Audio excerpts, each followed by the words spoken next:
Plus two commerce student. Now we start the issue of shares. हम लोग आज आपके सामने इश्यू ऑफ शेयर करने जा रहे हैं कि एक कंपनी है, उसने 50,000 शेयर इशू किए।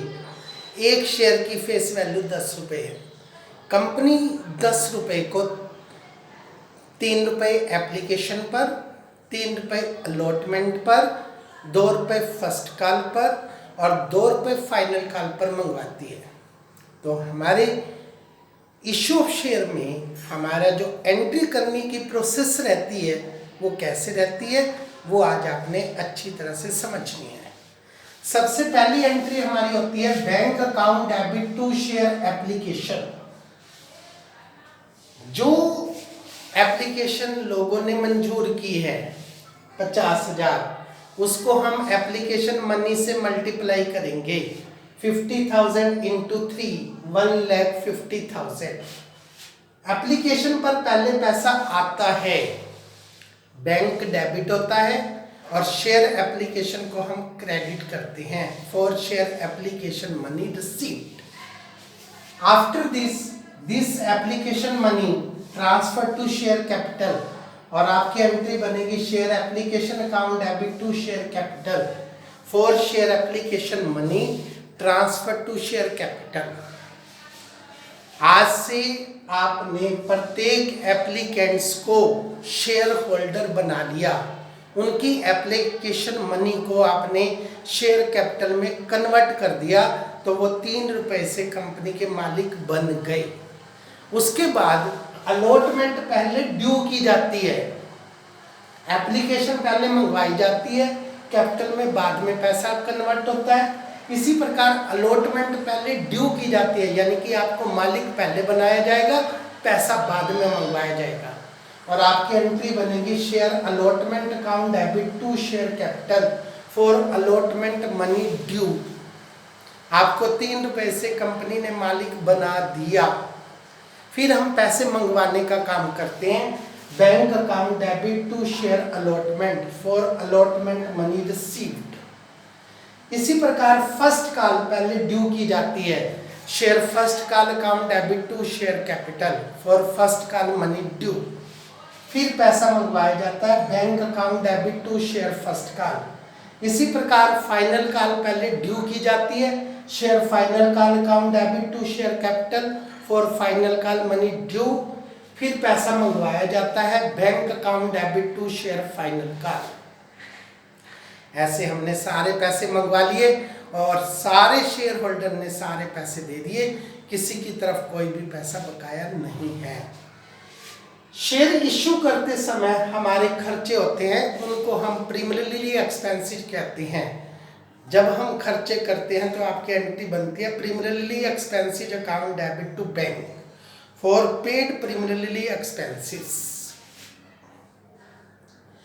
आज जो हमारा लेटेस्ट 2013 एक्ट आ गया है, उसके अनुसार प्रीमियरली एक्सपेंसेस को साथ के साथ राइट ऑफ करना कंपलसरी है।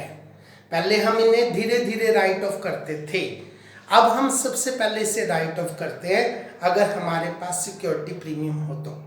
अगर सिक्योरिटी प्रीमियम नहीं है तो इसे statement of profit and loss में से राइट ऑफ करना कंपलसरी है। और आपकी एंट्री बनती है statement in profit and loss account debit to expenses on issue of shares. साथ के साथ हम इसे प्रॉफिट एंड लॉस में ट्रांसफर कर देते हैं। फिर हमारा काम होता है बैंक अकाउंट बनाना। बैंक हमारा जहाँ जहाँ से पैसे आए डेबिट साइड में, जहाँ जहाँ गए क्रेडिट साइड में। पहला पैसा हमारे पास आया था एप्लीकेशन के समय, बैंक डेबिट हुआ था। फिर अलॉटमेंट के समय बैंक डेबिट हुआ। फिर फर्स्ट कॉल के समय बैंक डेबिट हुआ। फिर फाइनल कॉल के समय बैंक डेबिट हुआ। प्रीमियरली एक्सपेंसेस के समय बैंक क्रेडिट हुआ। अब हमारे पास डेबिट साइड का टोटल 5,10,000 जा चुके हैं, तो बैलेंस बच गया हमारा 4,90,000। ये बैंक अकाउंट बनाना जरूरी है। उसके बाद बनेगा हमारा notes for share capital. Notes for share capital में हम नंबर 1 पर दिखाते हैं, कल मैंने फॉर्मेट आपको सिखाया था, रजिस्टर्ड कैपिटल, उसके बाद दिखाते हैं इशूड कैपिटल, उसके बाद दिखाते हैं सब्सक्राइब्ड कैपिटल। तो इस क्वेश्चन में हमारे पास इशूड कैपिटल है 50,000 और लोगों ने मंजूर भी कितने कर लिए 50,000, इसलिए हमने इसको नाम दिया है issued and subscribed capital. 50,000 shares 10 each, 50,000 into 10, ये हो गया हमारा 5 लाख। कोई भी ऐसा व्यक्ति नहीं है जिसने पैसे नहीं दिए, इसलिए हमारी पेड अप कैपिटल भी कितनी होगी 5 लाख। अब हम इसको बैलेंस शीट में से जाएंगे। कंपनी में जो बैलेंस शीट बनती है बच्चों वो वर्टिकल फॉर्मेट में बनती है। ये होता है हमारा पर्टिकुलर्स, अगला कॉलम होता है हमारा नोट नंबर, अगला कॉलम होता है amount of the current year और ये होता है amount of the previous year. ऐसे वर्टिकल फॉर्म में बनती है, टी फॉर्मेट में नहीं बनती, जैसे आप +1 में फाइनल अकाउंट में बनाते थे वो नहीं बनेगी। पार्टनरशिप में जो आप बनाते थे वो नहीं बनेगी, इसमें वर्टिकल फॉर्मेट है, उसमें टी फॉर्मेट है। इसमें सबसे ऊपर आती है हमारी लाइबिलिटीज। लाइबिलिटी में सबसे पहले आता है हमारा share capital reserve and surplus, this is the main heading. उसमें हम सबसे पहले लिखेंगे शेयर कैपिटल। शेयर कैपिटल जो आपने नोट्स में निकाली हुई है उसी शेयर कैपिटल को लिख देंगे, बार बार आप इसे दिखाने की जरूरत नहीं है, 5 लाख। असेस्ट में हम सबसे पहले फिक्स असेस्ट लिखते हैं, फिर करंट असेस्ट।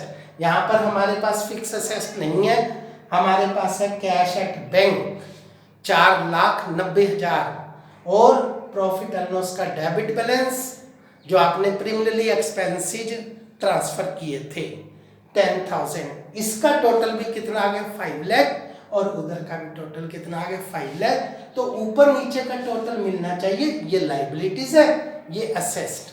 ऐसे हमारी बैलेंस शीट बनती है। तो बच्चों आपका कंपनी का चैप्टर स्टार्ट हो चुका है। These are the basic entries for the issue of shares।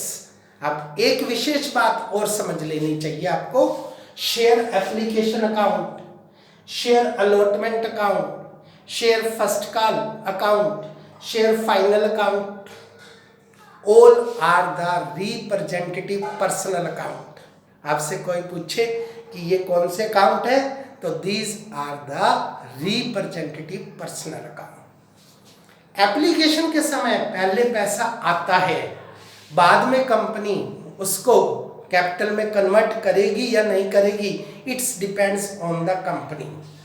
जब आपको मेंबर बना लिया जाता है, अलॉटमेंट पहले ड्यू की जाती है, आपको मालिक पहले बनाया जाता है, पैसा बाद में लिया जाता है। फर्स्ट कॉल के समय मालिक पहले बनाया जाता है, पैसा बाद में लिया जाता है। फाइनल कॉल के समय मालिक पहले बनाया जाता है, पैसा बाद में लिया जाता है। ये हमारी प्रोसेस होती है। आपने पूरा फॉर्मेट के अंदर एंट्रीज को करना होता है, पूरी नरेशन लिखनी होती है, तब जाकर आपको नंबर मिलते हैं, अदरवाइज आपको नंबर नहीं मिलते। कई बच्चे जर्नल एंट्री को बिना फॉर्मेट किए, बिना नरेशन लिखे, अपना रफली तरीके से लिख देते हैं और सोचते हैं कि हमें नंबर मिलेंगे।